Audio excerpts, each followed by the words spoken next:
ओम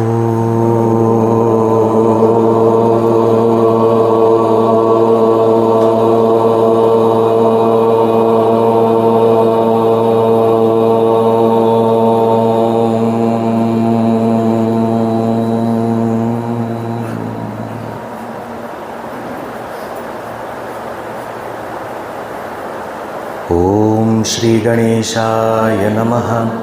ओम श्री सरस्वत्यै नमः। ओम श्री गुरुभ्यो नमः। ओम समस्त जन कल्याणे निरतं करुणामयं नमामि चिन्मयं देवं सद्गुरुं ब्रह्मविद्वरम्।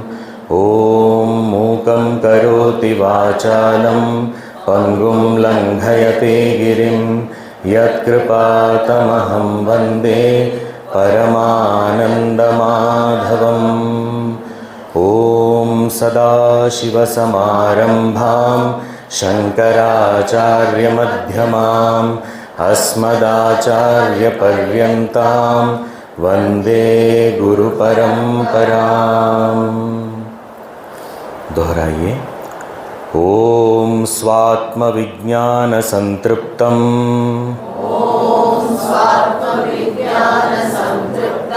भक्तिगंगेशमानसं श्रीगुरुं परमं वन्दे भक्त्या स्वामी तपोवनम्।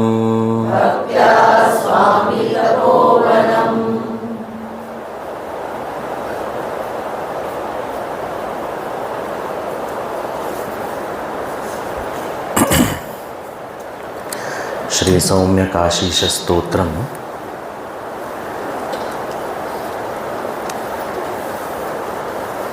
हमारे परम गुरु पूज्य स्वामी तपोवन जी महाराज द्वारा ज्ञान और भक्ति की एक विलक्षण रचना है। एक और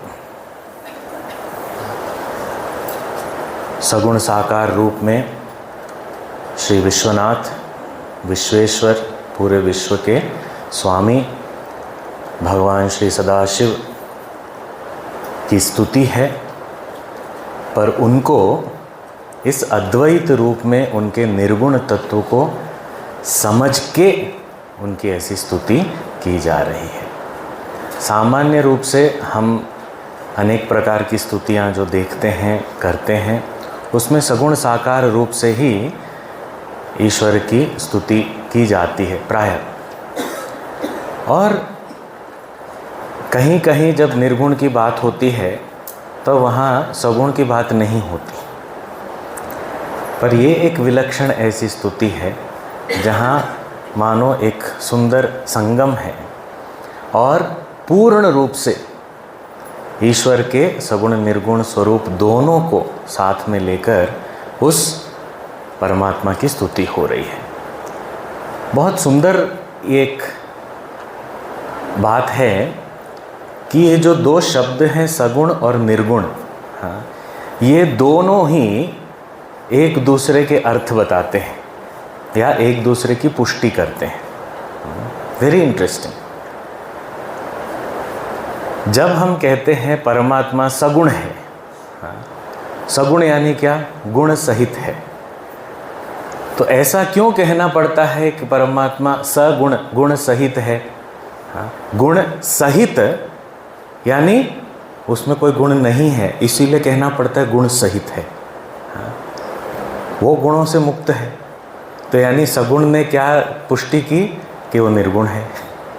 और जब परमात्मा को कहते हैं कि ये निर्गुण है, हाँ, तो निर्गुण क्यों कहा जाता है? क्योंकि गुण सहित दिखते हैं, इसीलिए कहना पड़ता है। नहीं तो नहीं दिखे तो क्यों कहने की ज़रूरत है? हाँ, यदि हमको कहा जाए कि हम मनुष्यत्व सहित हैं, इसका अर्थ क्या हुआ? वैसे नहीं होता है। हाँ, पर यहाँ सभ्य मनुष्यों की तरह आप वर्तन कीजिए, ऐसा कहा जाए, इसका अर्थ क्या हुआ? कि नहीं करते वैसे, पर आप भी करो। हाँ, और यदि कहा कि हम में कोई पशुत्व नहीं है, तो ऐसा कहने से किसकी पुष्टि कर रहे हैं? कि पशुत्व नहीं है क्यों कहना पड़ रहा है? तो कहने का अर्थ ये है कि जब सगुण कहते हैं तो वो उसके निर्गुण पक्ष को भी दर्शा रहा है, और निर्गुण कहते हैं तो उसके सगुण पक्ष को भी दर्शा रहा है। इसीलिए कोई दो विपरीत परस्पर विरुद्ध बातें नहीं हैं। तो प्रायः हमारा मन एक ही चीज को स्वीकार करता है,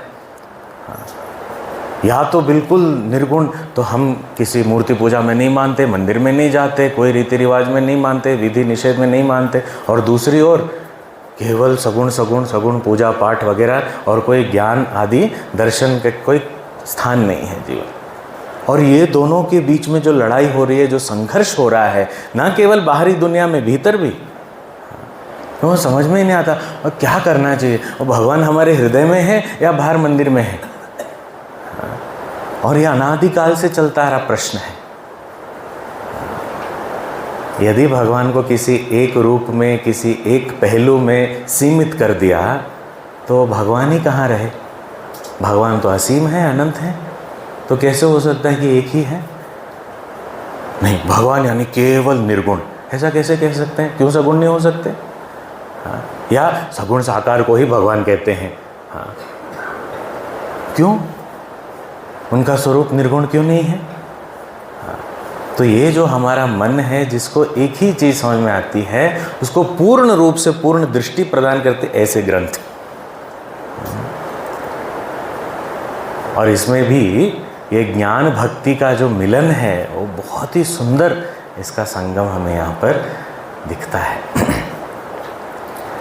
तो हम इस श्री सौम्य काशीश स्तोत्रम के जो प्रथम स्तबक में तो उनके सगुण रूप, इस स्थान की महिमा, स्थान के थोड़ा सा भौगोलिक जो जानकारी है, ये सब चीज़ें तो हमें प्राप्त होती हैं।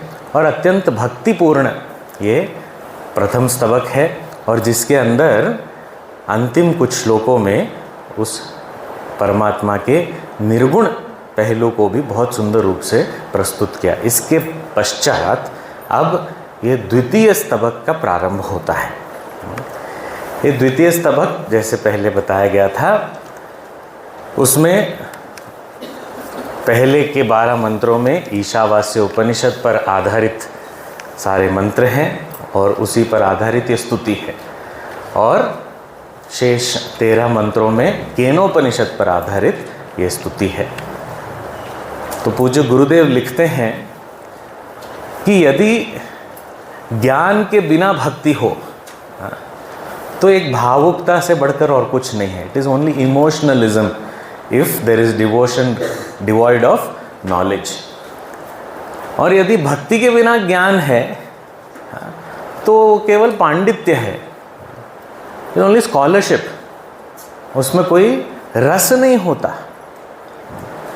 श्री रामचरितमानस में बहुत ही सुंदर ये बात बताई गई है इस ज्ञान भक्ति के बारे में। शुरुआत में ही कहा कि जैसे कोई पेड़ होता है, तो पेड़ में जो फल लगते हैं, वो फल ज्ञान का प्रतीक है। तो ज्ञान रूपी फल मिलता है, पर ज्ञान रूपी फल हो, उसका आनंद कब आता है? देखने से आनंद आता है, उस फल को छूने से आनंद आता है, सूंघने से आनंद आता है, पर जब उसके रस का पान हो, तब जो आनंद है वो अलग ही स्तर का है। ये जो रस पान है, वो जो फल का रस है, उसे ही भक्ति कहते हैं। तो कई बार ज्ञान, वो बुद्धि तो समझ जाती है ज्ञान की बातें, और लोगों को भी बताते रहते हैं, पर अंदर कुछ भक्ति का रस उतरा ही नहीं। तो पूज्य गुरुजी ऐसे व्यक्ति को कहते हैं फ्रूट सेलर, फल बेचने वाला। वो फल लेके बैठा हुआ है, लोगों को सबको फल दे रहा है, ज्ञान दे रहा है, पर एक भी फल चखा नहीं, उसका रसपान नहीं किया, कोई भक्ति आई नहीं जीवन में। तो ऐसे फल का क्या मतलब?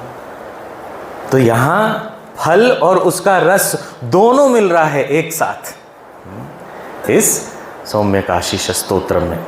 तो हम प्रवेश करते हैं ग्रंथ में। प्रथम श्लोक द्वितीय स्तबक का। येन वास्यमिदं सर्वं सर्वसन्न्यसनेन यः लभ्यते लुब्धशीलेन तस्मै श्री शंभवे नमः।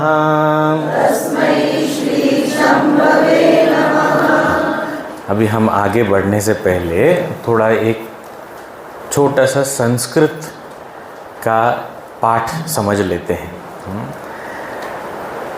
संस्कृत में ऐसे हमारी सभी भाषाओं में भी है, हमारी भारतीय भाषाओं में, अंग्रेजी में, सब भाषाओं में ये चीज़ है, पर उस शब्द से परिचय हम हमारी भाषा में प्रयोग करते हैं जैसा या जो। हाँ, जैसे किसी के बारे में बताना हो, हाँ, तो हम क्या कहते हैं, बहुत सारे लोग हो और एक व्यक्ति ने हाथ में छतरी पकड़ रखी है, उसको छतरी न्याय कहते हैं। तो हम क्या कहते हैं कि वो जिसने छतरी पकड़ रखी है उसको बुलाओ। जो जिसके हाथ में छतरी है उसको बुलाओ। तो जो वो, ये साथ में जाते हैं शब्द। इसी प्रकार यहाँ इन श्लोकों में भी ये दो चीज़ें हैं। संस्कृत में यह सह या यत तत्, ये दो शब्द हैं। जो वो, यह सह या यत तत्, ये दो शब्द साथ में जाएंगे। और हर एक श्लोक में, ये सारे श्लोकों में हर जगह पे कहा होगा तस्मै श्री शंभवे नमः, तस्मै, उन शंभु को नमस्कार। वो तस्मै जो है वो तत् शब्द है या सह का रूप है, वो। अब वो के साथ क्या है, कौन वो, जो, वो यह या यत शब्द होगा, उसका अलग अलग रूप होगा।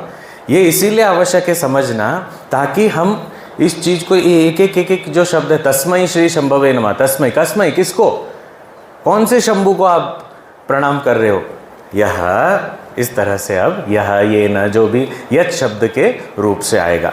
तो अब यहाँ क्या कहा, तस्मै श्री शंभवे नमः, उन शंभु को नमस्कार है। किन शंभु को, किसको, येन वास्यम इदम सर्वम। क्या बढ़िया, ये एक वाक्य इतना सुंदर है। येन शंभुना इदम सर्वम वास्यम, वो शंभु जिनके द्वारा ये सब कुछ व्याप्त है, उनको नमन है। अब ये सब कुछ व्याप्त है, अब किससे व्याप्त है? यदि कोई चीज सब में व्याप्त है तो उस चीज का कारण ही हो सकता है। जो कारण है वही कार्य में व्याप्त है। जैसे सभी घड़ों में जो व्याप्त है, तो सभी घड़ों में क्या व्याप्त है? मिट्टी। तो मिट्टी क्या है? घड़े का कारण है। तो जो सभी में व्याप्त है वो उसका कारण मात्र हो सकता, और कुछ तो नहीं हो सकता। क्योंकि किसी दो चीजों में हम कुछ समानता देख सकते हैं। जैसे एक घड़ा दूसरा घड़ा, तो उसमें दोनों में जो व्याप्त है वो मिट्टी है, ठीक है। पर मिट्टी का घड़ा और सोने के आभूषण में क्या समान रूप से व्याप्त है? अब मिट्टी भी नहीं है, सोना भी नहीं है, तो ये सोने के आभूषण और मिट्टी में क्या व्याप्त है जो समान है? देखिए ये क्या हो सकता है? बोले नहीं, दोनों धातु हैं। ये धातु भी मिट्टी से ही, ये ज़मीन से ही तो निकलते हैं, खानों से तो निकलते हैं, इसीलिए शायद वही होगा उसका। ठीक है, कोई बात नहीं। एक गिलास कोल्ड ड्रिंक है और सोने के आभूषण है और मिट्टी का घड़ा है, अब इसमें क्या है व्याप्त? नहीं, पृथ्वी का जन्म भी जल से ही हुआ था, हाँ, और ये कोल्ड ड्रिंक भी जल से ही उत्पन्न हुआ है, तो वही व्याप्त है। पर सूखी मिट्टी में कहाँ जल आया? वो तो उसका वहाँ पर वास दिख नहीं रहा है। तो हम थोड़ा सोचते रहें और सभी चीज़ों के बारे में सोचें कि सब में क्या व्याप्त है। हाँ, तो पता चलता है कि घड़ा भी है, आभूषण भी है, कोल्ड ड्रिंक भी है, कुर्सी भी है, हम भी हैं। हाँ, ये तो समान है। तो सब में जो ये अस्तित्व है वो समान रूप से व्याप्त है। Existence, that is common, that is pervading everything. वो जो समान रूप से व्याप्त है अस्तित्व, वही इन सब चीज़ों के अस्तित्व का कारण हो सकता है। कोई भी चीज़ है यानी अस्तित्व है, नहीं तो कैसे हम उसको है की तरह पहचान सकते हैं? नहीं, सभी कुछ थोड़ी है की तरह पहचानते हैं, कुछ चीज़ें तो नहीं भी हैं। हाँ, देखो वाक्य में ही कुछ चीज़ें नहीं है, तो अभाव भी है के रूप में ही पहचान में आता है। ऐसा नहीं कि वो अभाव यानी वो है क्या अस्तित्व निकल गया, वो अभाव में भी अभाव का अस्तित्व होना पड़ेगा, तो ही अभाव का भी हम अनुभव कर सकते हैं। और मेरा रूममेट जो है, हमारे कमरे में जो रहते हैं, वो क्लास में नहीं है, मुझे पता है, क्लास में नहीं है, तो वो नहीं है, उसका अनुभव भी उनके अभाव के है के रूप में ही होता है। अंग्रेजी में क्या बोलते हैं? ही और शी इज एब्सेंट। तो अस्तित्व तो उसके अभाव में भी है। तो हर जगह कोई चीज हो या ना हो, उसका कारण क्या है? अस्तित्व। तो सत्ता सामान्य, that common cause pervading everything is the very existence principle. इसी कहा येन वास्यमिदं सर्वम, जिसके द्वारा ये सब कुछ व्याप्त है। तस्मै श्री शंभवे नमः, ऐसे शंभु को नमस्कार। थोड़ा सा और इसी पे विचार, जिससे सब कुछ व्याप्त है, वो तो एक अर्थ हो गया। वास्यम, वास्यम शब्द का अर्थ जो है, वास्यम यानी उसको ढकना चाहिए, आच्छादनीयम, वास्यम। जैसे हम भी ये जो पहनते हैं इसको क्या बोलते हैं? वस्त्र। हाँ, वो उसी धातु से आता है, संस्कृत शब्द से ही आता है, वस्त्र। हाँ, वास्यम यानी ढकना, अपने शरीर को वस्त्रों से ढकना, उसको कहते हैं वास्यम। कोई चीज़ वहाँ पड़ी है, अभी टेबल है, तो ये टेबल को, इसके ऊपर टेबल क्लॉथ लगाना है, तो संस्कृत में बोलना हो तो क्या करना है? वास्यम, ऐसा बोलना चाहिए, यानी वो टेबल को ढक दो, वास्यम। तो ये क्या कहा? इदम सर्वम वास्यम, इन सब चीजों को ढको। हैं? इन सबको, हाँ, सबको ढको, ढकना चाहिए। किसको? जो भी ये सुन रहा है उसको, यानी हम सबको बोला गया है ढको। हाँ, कैसे ढकना है? किससे ढकना है? हाँ, जिससे, कौन से? कौन है? शंभु। हाँ, उनसे ढको। कैसे ढक सकते हैं? और ये भी ऐसा नहीं कि ये छोटे टेबल को ढको, तो वो तो फिर भी संभव है, वो भी शंभू से कैसे ढकते हैं वो तो हमको नहीं आता। कपड़े से ढक सकते हैं, और कहते हैं नहीं कपड़े में भी है वो शंभू, तो ढक सकते हैं उसको, ठीक है। पर इदम सर्वम, सब कुछ ढको उससे, कैसे? इसका अर्थ क्या हुआ? सबको वास्यम, इदम सर्वम वास्यम का अर्थ ये है कि सभी को उस दृष्टि से देखो तो ढक जाएगा अपने आप। जैसे सारे सोने के आभूषण जो हैं, हम कोई आभूषण लेके गए एक सुनार के पास या एक जवेरी के पास, कहा ये है, अब इसका मूल्य बताओ, इसके कितने पैसे मिलेंगे बताओ जरा।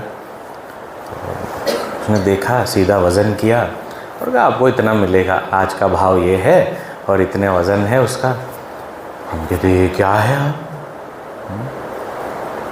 इतना मिलेगा इसका जितना वज़न है। ऐसे थोड़ी आप कहते हैं, ये हमारे परदादी का है।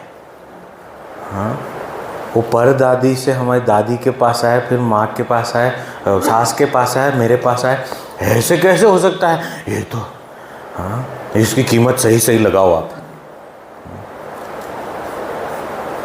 फिर कोई दूसरा व्यक्ति आया, तो मैंने तो एक चेन दी थी, नेकलेस दिया था, और दूसरा आया वो अंगूठी दी उसने, और वो अंगूठी भी उतने ही वज़न की निकली। तो उसने मेरे सामने उसको बोला कि इसके इतने पैसे मिलेंगे। तो मुझे गुस्सा आ गया, मैं चेन लेके आया, उसके जितने पैसे, वो छोटी सी अंगूठी के उतने ही पैसे दे रहे हो, ये क्या बात होती है? हाँ, लड़ाई कर ली मैंने। तो वो सुनार ने क्या कहा? स्वर्णेन वास्यम इदम सर्वम। हाँ, सोने की दृष्टि से सारे आभूषणों को ढक दो। यानी क्या? ये आभूषण के आकार, उसके साथ जुड़ी हुई भावनाएं, वो कहाँ बना था, किसने ऊपर उपयोग किया था, और इसका आकार क्या है, उसको कहाँ पहनते हैं, ये सब को मत देखो। ये नाम रूप को बहुत ज़्यादा महत्व मत दो। आपकी दृष्टि कैसे होनी चाहिए? बोले स्वर्ण दृष्टि होनी चाहिए। सोने को देखो इसमें। अब यदि सोने की दृष्टि हो जाएगी तो क्या हो जाएगा? ये सारे आभूषण उस एक दृष्टि से ढक गए, कवर्ड।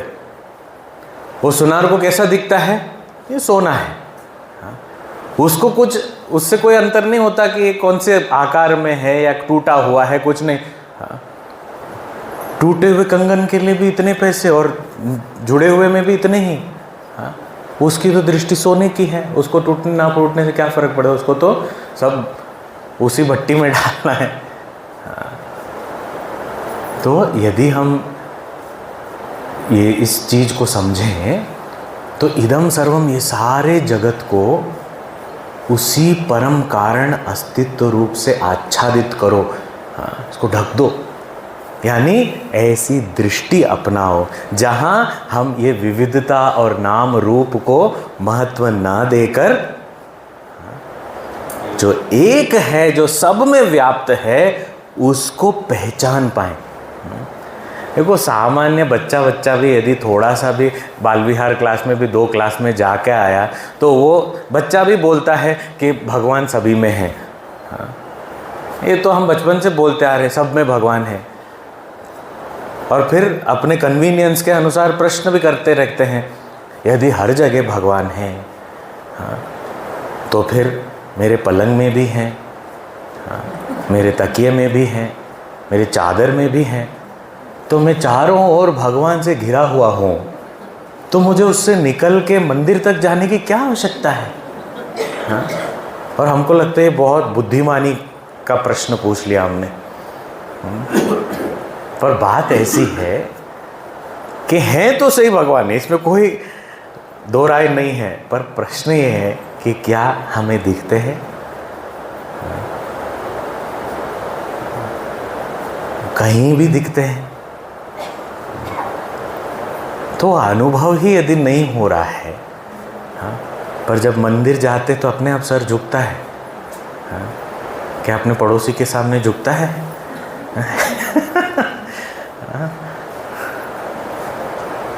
तब तो वही याद आता है, उसने मेरे यहाँ कचरा डाल दिया था, अभी मेरा बदला बाकी है। तो हमको नहीं नजर आ रहा है ये। तो वास्यम का अर्थ है कि अपनी ये दृष्टि, उसको पहचानना, वो करना पड़ेगा। जिस चीज़ को हम आज महत्व दे रहे हैं उसने हमारी दुनिया को बांट रखा है। पर जो सही चीज़ है उसको जब हम एक बार पहचानना शुरू कर लें तो वो पूरी दुनिया को हमारे लिए एक बना सकती है। हम विश्व शांति की बातें करते रहते हैं, जब तक ये ज्ञान नहीं होगा क्या शांति होगी? क्योंकि हम तो टुकड़े टुकड़े में पड़े हुए, बटे हुए, अपने आप को भी बटा हुआ है। अभी यहाँ हम आध्यात्म के लिए आए हैं 6 दिन, उसके बाद 1 साल के लिए हो गया नो मोर स्पिरिचुअल एक्टिविटीज़, हो गया, हमारा डोज हो गया। अभी अगले साल आपका कैंप कब होने वाला है? तब हम आना चाहते हैं। तो बीच में हो गया ना, हो गया, अब अगले साल आएंगे। बांट दिया हमने। कई बार हम कहते हैं आप आइए ना, आश्रम में आइए, क्यों नहीं आते हैं? मेरा टाइम ही नहीं मिलता है, देखो मुझे इसके लिए टाइम निकालना पड़ता है, उसके लिए टाइम निकालना पड़ता है, इसके लिए टाइम निकालना पड़ता है, इतनी सारी चीज़ें हैं तो बहुत टाइम, ये इसके लिए टाइम नहीं निकल रहा है। मतलब आध्यात्म भी एक प्रवृत्ति के रूप में सीमित हो गई।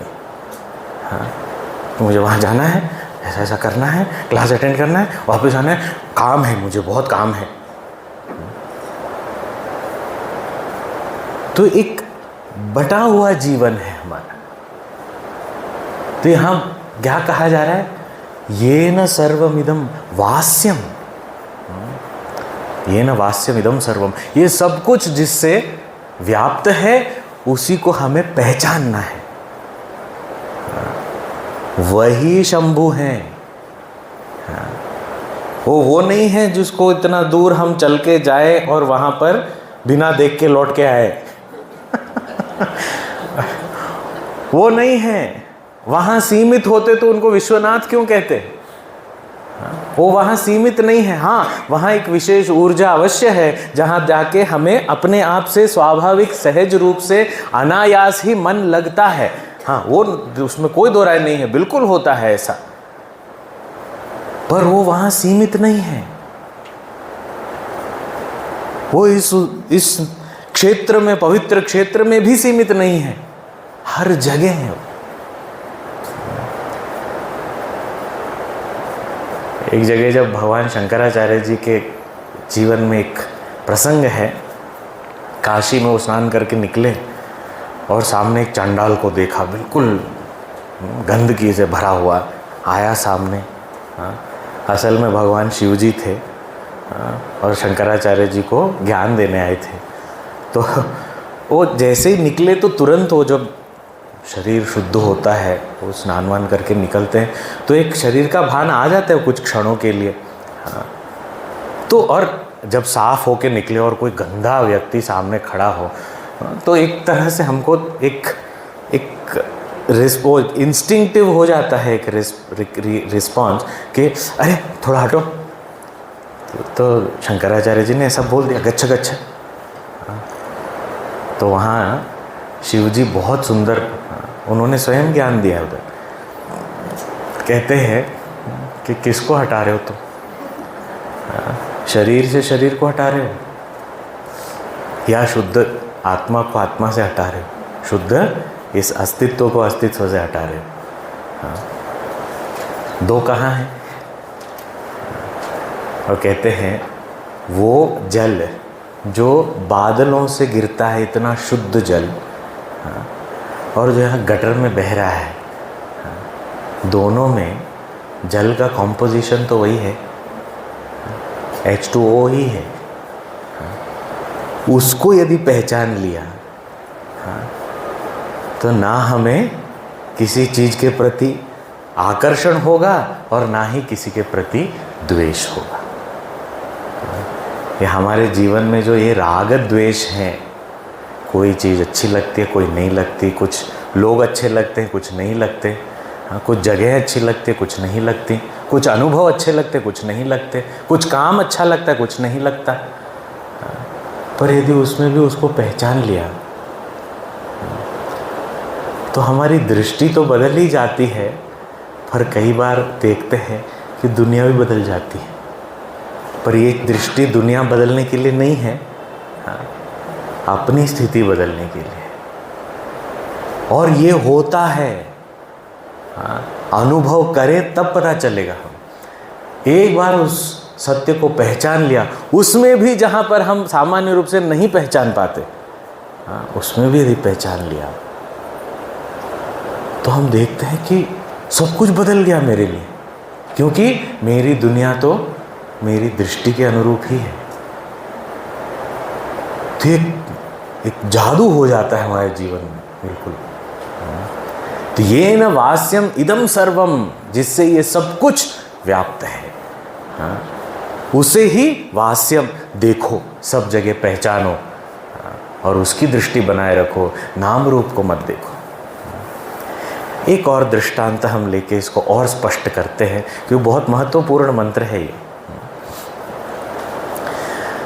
पूज्य गुरुदेव ये कहानी बताते हैं, और उन कहानियों को पैरेबल्स नाम के किताब में भी कई सारी ऐसी कहानियाँ, उसमें से एक है। और यदि आप देखना चाहो तो यहाँ बाहर ही बुक स्टॉल है हमारा, खुलता है 9:30 बजे से, तो वहाँ आप ले भी सकते हैं कॉपी अगर हो तो। पैरेबल्स, उसमें एक कथा है, एक बहुत बड़ी जॉइंट फैमिली में कई सारे भाई हैं, तो उसमें से एक चाचा होते हैं, उनको सारे बच्चों की रिस्पॉन्सिबिलिटी दी गई थी।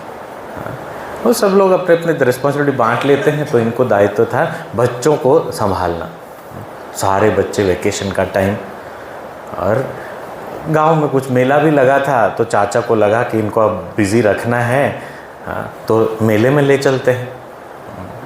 ले गए, और बच्चे इतने खुश इधर उधर घूम रहे हैं। अब मेले में गए हैं तो कुछ खाए बिना तो आ नहीं सकते, खाना भी पड़ेगा। पर फिर, और खाना क्या है, अब मिठाई तो होनी ही चाहिए। वो पुराने ज़माने की बात है, आजकल बहुत ज़्यादा ये कैलोरी कॉन्शियस वगैरह, वो यंग लोग ज़्यादा हो गए हैं, स्वीट नहीं खाएंगे। तो ये जो बच्चे थे बड़े खुश हो गए, अरे मिठाई मिठाई मिठाई।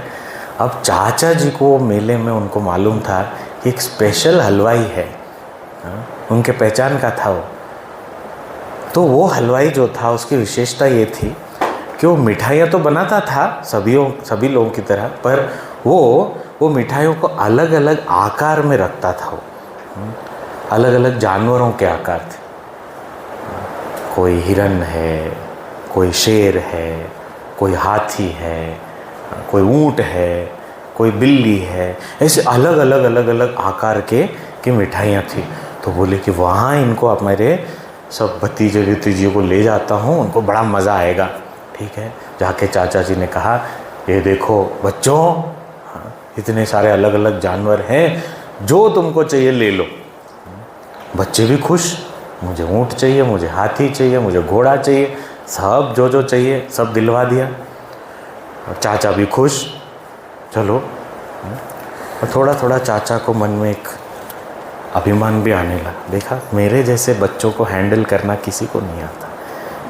मेरे भाई भाभीयों को बच्चे पैदा तो कर दिए, पर हैंडल पेरेंटिंग मुझसे क्लास ले लो, मुझे आता है। हाँ, ऐसे विचार में खोए ही थे कि अचानक उन्होंने देखा एक युद्ध शुरू हो चुका है वहाँ पर बच्चों के बीच में। क्या हुआ? तो ये बच्चा जिसके पास शेर था बोले, मेरा शेर तुम्हारे हिरन को खा जाने वाला है।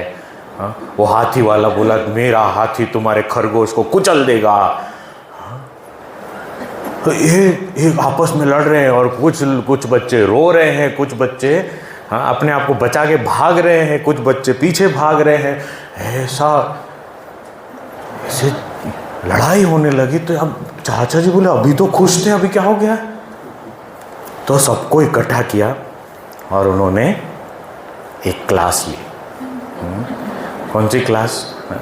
ईशावास्य उपनिषद कहो या सौम्य काशीश स्तोत्रम कहो। सबको बिठाया और कहा, मिठाई से वास्यम इदम सर्वम। बताया उसको, उन लोगों को। पर आपको क्या लगता है, ऐसे एक बार बताने से पता चल जाता है? मान लेते हैं उस बात को, जान लेते हैं उस बात, ऐसे थोड़ी होता है एक बार में। इसलिए तो और बहुत सारे श्लोक हैं आगे हमारे लिए। तो एक बार बताया, 2 बार बताया, मिठाई, हाँ मिठाई ना वास्यम इदम सर्वम, कुछ असर नहीं पड़ा। ये क्या मिठाई, अरे मेरा तो शेर है, मेरा जिराफ है, इतना ऊंचा हूँ मैं, सबको सब, I look down upon all of you. और दूसरा सब अपने अपने उसमें लगे हुए हैं। इससे ये चाचा जी से तो संभला नहीं गया, उनको ये एक दृष्टि दे नहीं सके। तो चाचा जी ने कहा क्या करूं। देखो चाचा जी को कोई प्रॉब्लम नहीं था, हाँ? क्यों? क्योंकि उनको तो मालूम था, वो तो मिठाई की ओर देख रहे थे, हाँ? पर वो जो बच्चे थे वो आकार नाम रूप को जो महत्व देकर उसी में लगे हुए, इसी लड़ाई हो रही है। अब चाचा जी ने कहा कि अब मैं जो देख पा रहा हूँ ये इनको क्यों नहीं दिख रहा है, हाँ? तो कैसे दिखाया जाए? तो अपने गुरु के पास लेके आए, परम गुरु के पास लेके गए। कौन? वो हलवाई। बोले चलो महाराज, मुझे लगा कि आपने जो ये विविधता बनाई है ये सारी, उससे लोगों का मनोरंजन होगा, हाँ? तो हलवाई ने बोला मैंने भी यही सोचा था, हाँ? पर मुझे क्या पता कि तो आपस में लड़ेंगे, हाँ? क्या करें? तो बोले आप ही बचाओ, क्योंकि मैंने उनको समझाने का प्रयास किया, नहीं समझ रहे, अब आपके पास लेके आए गंगा किनारे, हाँ? तो आप ही समझाओ। तो बोले अच्छा ठीक है हम समझाते हैं। तो हलवाई ने कहा चलो बच्चों सारी मिठाई वापस करो। बोले कहाँ मिठाई? बोले ठीक है सारे जानवर वापस करो। सारे जानवर रख दिए गए उधर। और हलवाई ने क्या किया, वो सब को मिला के एक बड़ा सा गोला बना लिया, हाँ? सब बच्चे देख रहे, कहाँ गया मेरा शेर, कहाँ गया मेरा कुत्ता, कहाँ गया मेरा घोड़ा? गया, सब गोला बन गया। और फिर उस गोले में से थोड़ा थोड़ा थोड़ा निकाल के सबको दे दिया, हाँ? ले लो। तो अब सब लोगों ने देखा, अरे इसमें घोड़ा भी है, कुत्ता भी है, जिराफ भी है, हाँ? बिल्ली भी है, सब कुछ है, और उसमें से कुछ नहीं भी है। यानी वो उनकी दृष्टि अब क्या हो गई, अरे ये तो मिठाई है। और हम क्या सोच रहे थे, कुत्ता बिल्ली के पीछे पड़ गए थे, ये तो मिठाई है। अब जैसे वो दृष्टि हो गई, सब लोगों ने मिठाई अपने मुंह में डाली और शांति शांति शांति। शांति का मार्ग हम खोज रहे हैं, यही है। ये न वास्यमिदं सर्वम, वही तस्मै शंभवे नमः, उन्हीं शंभु को नमः।